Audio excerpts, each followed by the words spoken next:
Tories left us without enough police to tackle burglaries, car thefts and shoplifting.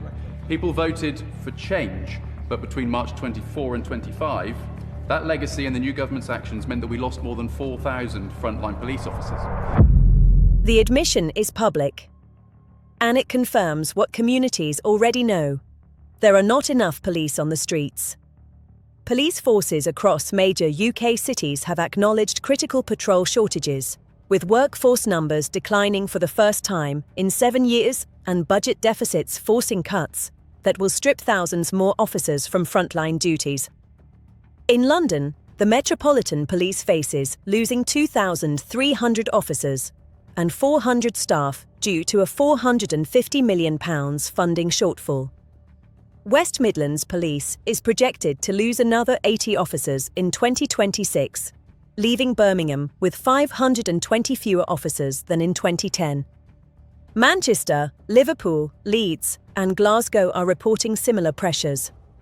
Officer numbers across England and Wales fell by 1,316 between March 2024 and March 2025, dropping to 144,137.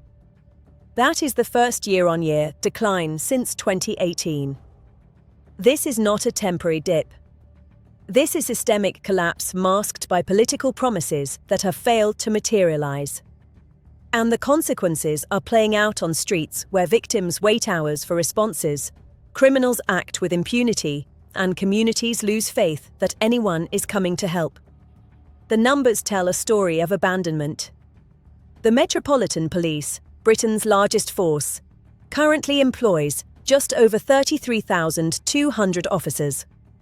Commissioner Sir Mark Rowley warned in December 2024 that without additional funding, the force would need to cut 2,300 officers and 400 staff by 2026.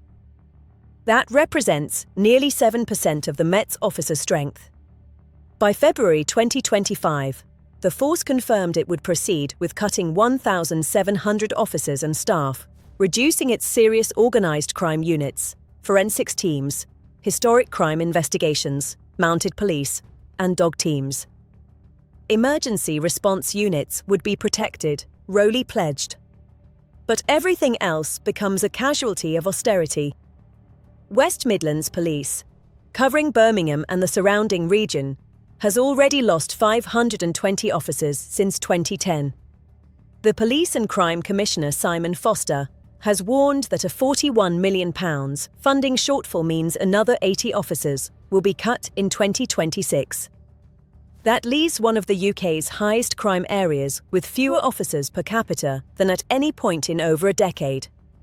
The force projected it would still be down 520 officers compared to 2010 levels by April 2026. This new cut pushes that figure to 600.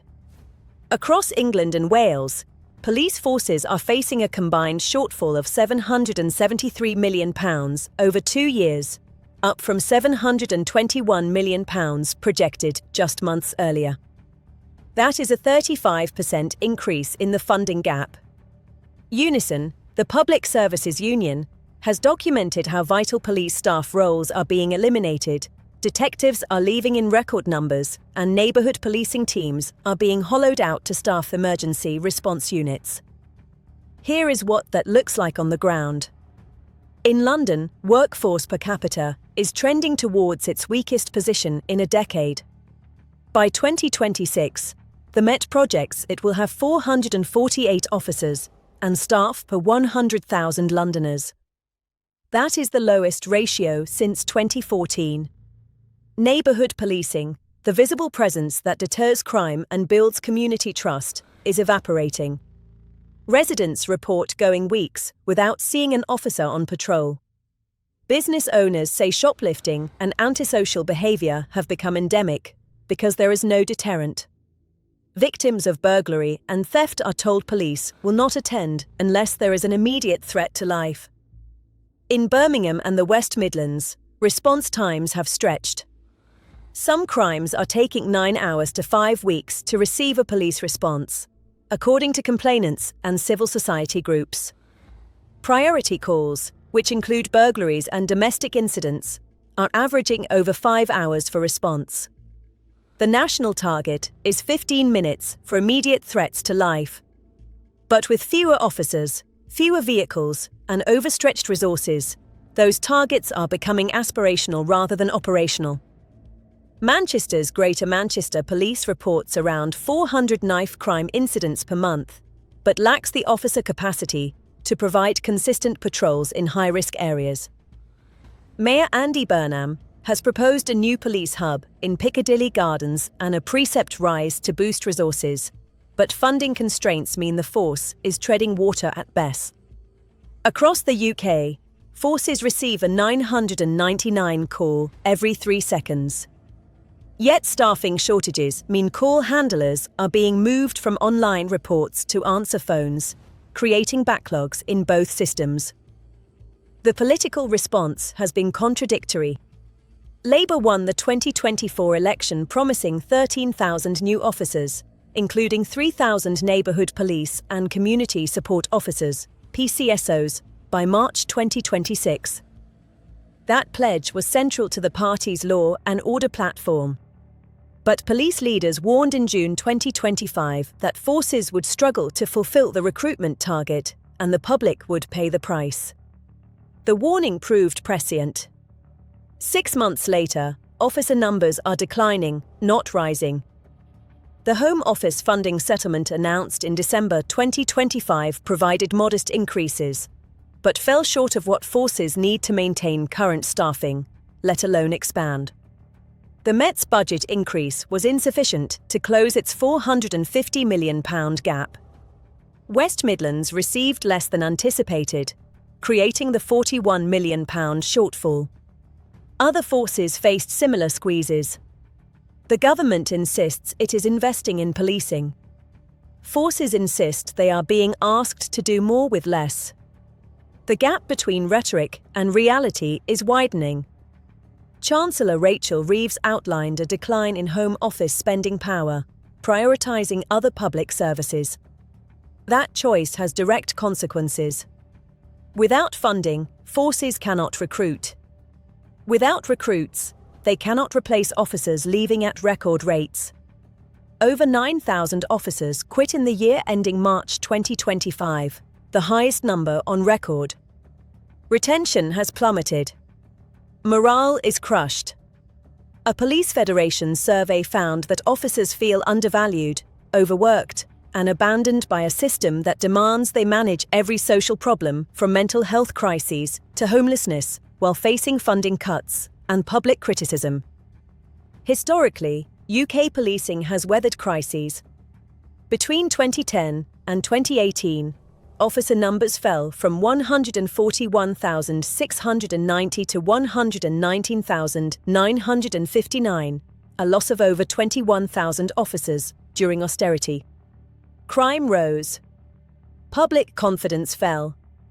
The Conservative government responded with the Uplift programme, recruiting 20,000 additional officers between 2019 and 2023.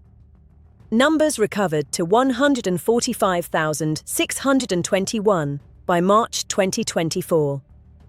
That was presented as a success. But the underlying fragility remained. Forces had lost experienced officers and struggled to train and retain new recruits. The skills gap widened. Detective shortages became acute. Neighbourhood policing never fully recovered. Now, officer numbers are declining again. The first year-on-year drop since 2018 signals a return to austerity-era cuts. But the context is worse.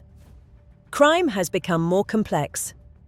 Cybercrime, fraud, online child exploitation, county lines drug networks, and sophisticated organised crime require specialist skills forces no longer have capacity to develop. Demand on police is increasing while resources shrink. The Institute for Government warns that key skills shortages leave forces struggling to keep up. Compare this to Scotland, where a different funding model and political priorities have produced varying results.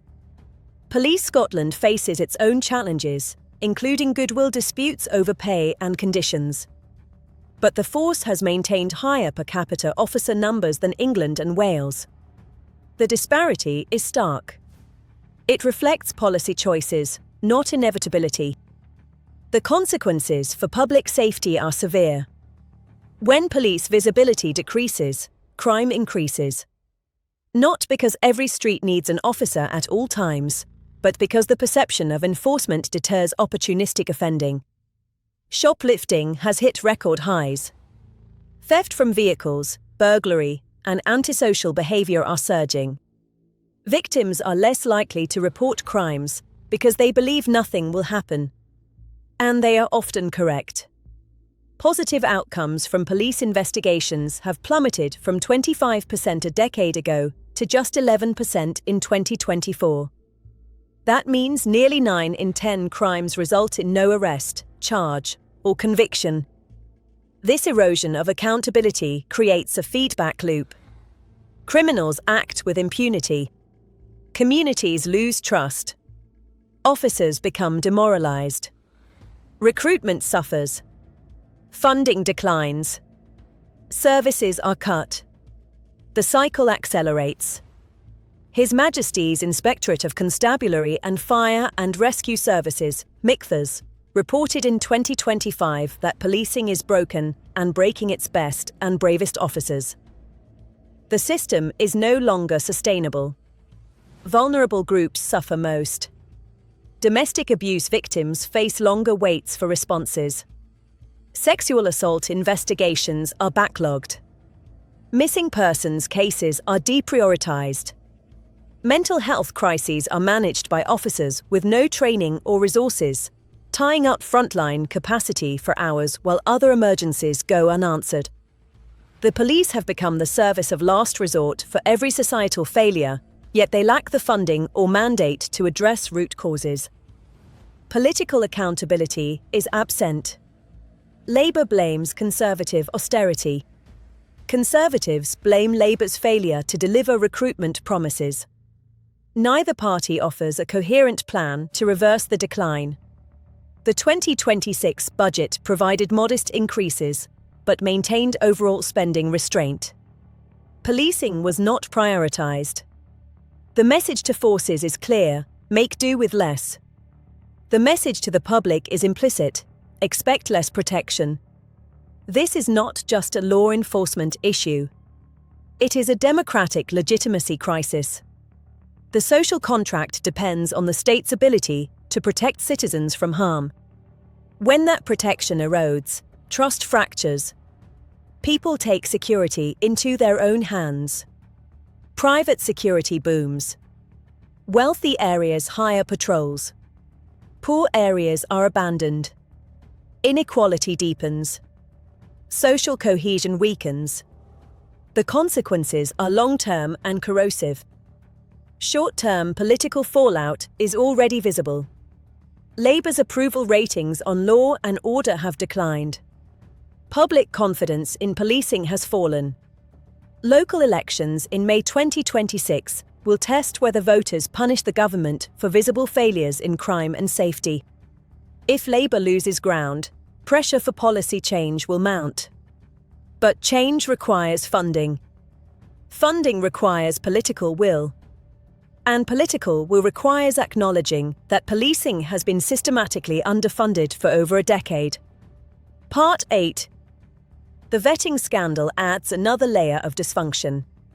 In January 2026, it emerged that the Metropolitan Police hired over 5,000 officers and staff between 2018 and 2023 without required background checks.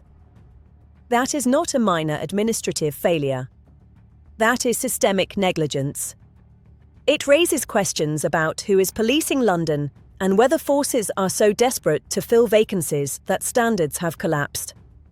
The Met insists it has since improved vetting processes. But the revelation damages public confidence at precisely the moment trust is most fragile. Recruitment struggles extend beyond London. Forces across the country report difficulty attracting candidates. Policing has become less appealing. Pay has stagnated. Working conditions have deteriorated. Public perception has soured. Young people who might have considered policing as a career are choosing other paths. Those who do join often leave within a few years, frustrated by bureaucracy, poor leadership, and a sense that the job is impossible to do well under current constraints. Retention is the greater crisis. Experienced officers, those with institutional knowledge and investigative skills, are leaving in record numbers. They cite burnout, low morale, lack of recognition, and barriers to career progression. Forces are losing their most capable people and replacing them with inexperienced recruits who require years of training to reach competence. The skills drain is acute in specialist units, detectives, cybercrime investigators, sexual offences teams, and counter-terrorism officers. The admission of patrol shortages is not new information. It is confirmation of a reality police have been managing quietly for years. What is new is the scale. What is alarming is the trajectory. Officer numbers are declining. Funding is stagnant. Demand is rising. The gap is widening. And the government has no credible plan to reverse it. Consider what this means for victims. If you are burgled, you may wait hours or days for police to attend. If your car is stolen, you will likely file a report online and never hear back. If you are assaulted, your case may be closed without investigation unless there is CCTV or overwhelming evidence. If you witness antisocial behavior, you will be told it is not a priority. This is not hypothetical. This is the lived experience of millions. Consider what this means for communities. Neighbourhoods that once saw regular police patrols now see none. Youth centres that partnered with officers for crime prevention programmes have closed due to funding cuts. Community policing teams that built relationships and gathered intelligence have been redeployed to response units. The visible, accessible police presence that underpins public safety has been withdrawn. What remains is a reactive emergency service stretched beyond capacity. This is the crisis the admission confirms. UK police forces do not have enough officers to patrol streets, investigate crimes, or provide the minimum standard of service the public expects. Budget deficits are forcing further cuts. Recruitment is failing. Retention is collapsing. Political will is absent. And the consequences are being borne by communities who have no alternative but to accept less protection, less justice, and less security. The government promised 13,000 new officers. It is delivering workforce reductions.